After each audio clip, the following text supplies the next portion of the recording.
یہ ریڈیو ہمالیہ ہے۔ آج دسمبر 2023 کی 17 تاریخ اور ہمارے اسٹوڈیو کی گھڑیوں میں شام کے 4 بجے چاہتے ہیں۔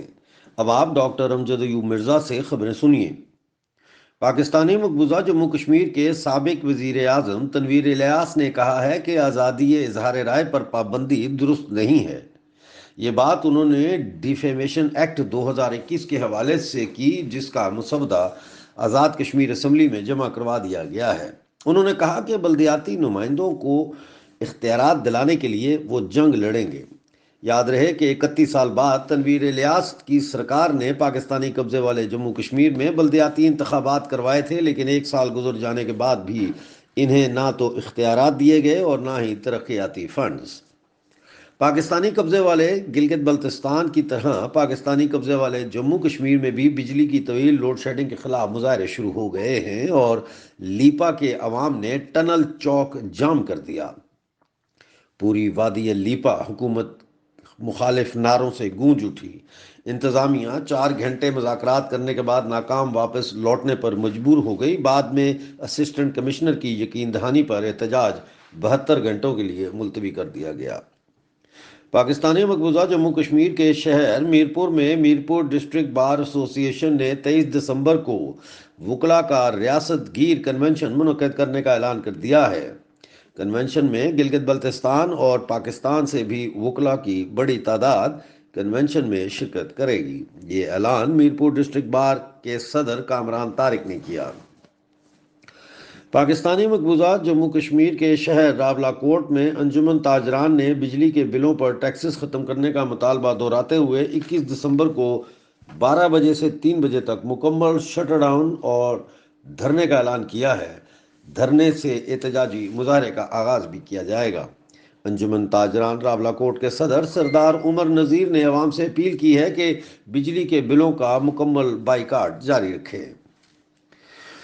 پاکستانی مقبوضہ جموں کشمیر کے شہر عباس پور میں انجمن تاجران نے بجلی کے بلوں پر ٹیکسز کے خلاف 21 دسمبر کو یوم سیاہ منانے کا اعلان کیا ہے۔ اس دن ہر دکان اور نجی کاروباری اداروں پر سیاہ جھنڈے لہرائے جائیں گے اور دن 11 بجے سے 1 بجے تک مکمل شٹر ڈاؤن کیا جائے گا اور ریلی بھی نکالی جائے گی۔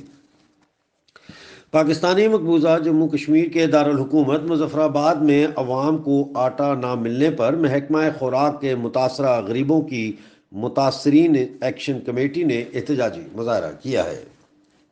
پاکستانی مقبوضہ گلگت بلتستان کے شہر سکردو میں 22 گھنٹے روزانہ لوڈ شیڈنگ بدستور جاری ہے اور گیہوں اور آٹے کی شدید قلت پیدا ہو گئی ہے۔ بھارتی یونین ٹیریٹری جموں کشمیر میں 2024 کی سرکاری چھٹیوں کا اعلان کر دیا گیا ہے۔ پورے سال جموں کشمیر میں 28 دن سرکاری چھٹی ہوگی۔ خیبر پختونخوا میں ضلع ٹانک میں مسلح افراد نے پولیس لائنز پر حملہ کر کے 3 پولیس اہلکار ہلاک کرنے کا دعویٰ کیا ہے۔ انصار الجہاد نامی تنظیم کے ترجمان عبداللہ انصاری نے کہا ہے کہ فدائین نے ٹانک سیکٹریٹ کے اسلحہ ڈپو پر قبضہ کر لیا ہے اور وہاں موجود تمام گاڑیوں کو آگ لگا دی ہے۔ حملہ 16 دسمبر کو عصر کے وقت کیا گیا۔ اس وقت فوج کا SSG گروپ ٹانک سیکٹریٹ کا قبضہ چھڑانے آیا، لیکن چند فدائین نے ان کو مار بھگانے اور کئی فوجی ہلاک کرنے کا دعویٰ کیا ہے۔ بلوچستان لبریشن فرنٹ نے تمپ میں پاکستانی فوج کا 1 اہلکار جبکہ 2 کو زخمی کر دیا ہے۔ حملہ جمعے اور ہفتے کی رات کو کلات چیر میں قائم ایکسچینج چوکی پر کیا گیا۔ آپ ریڈیو ہمالیہ سن رہے تھے۔ اگلے نیوز بلیٹن تک کے لیے ڈاکٹر امجد ایوب مرزا کو اجازت دیجیے۔